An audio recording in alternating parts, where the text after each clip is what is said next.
Siamo veramente felici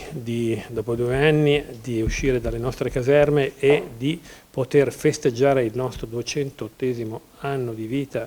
in mezzo alla gente e tra la gente. Per noi è un momento di orgoglio e di responsabilità. Di orgoglio perché chiaramente rispetto a quello che è la nostra storia, i nostri valori di un'Arma dei Carabinieri che rimanendo comunque sempre ben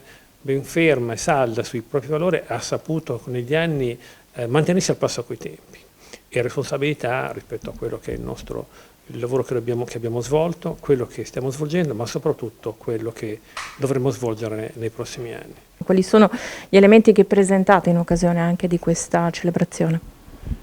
Sicuramente noi dobbiamo osservare e considerare i 2 anni della pandemia che sono stati totalizzanti, 2 anni in cui l'Arma dei Carabinieri del Veneto, anche modificando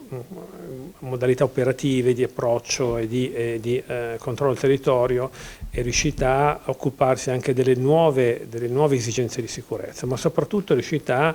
a esprimere vicinanza alle persone più deboli e più vulnerabili. Facendo un bilancio insomma, di crimini o di atteggiamenti criminosi, che cosa aumenta, che cosa diminuisce e quali sono le preoccupazioni dell'immediato futuro?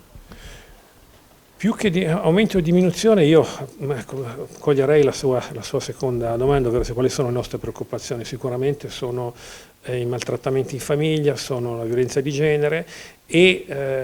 andando oltre questi 2 temi che sono temi estremamente delicati che richiedono anche un approccio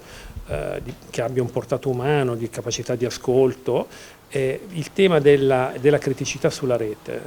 la protezione della identità digitale degli italiani con tutto quello che questo ha comportato e sta comportando, ovvero sia truffe online, estorsione online e quant'altro. Il tema molto delicato della dignità del lavoro e dunque osservare questi 190.000 e oltre infortuni sul lavoro che si sono verificati nei primi 3 mesi dell'anno e con un'attività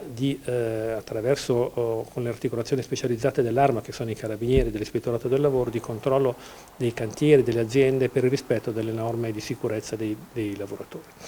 Ultimo è quello della sensibilità ambientale, quindi della prossimità ambientale.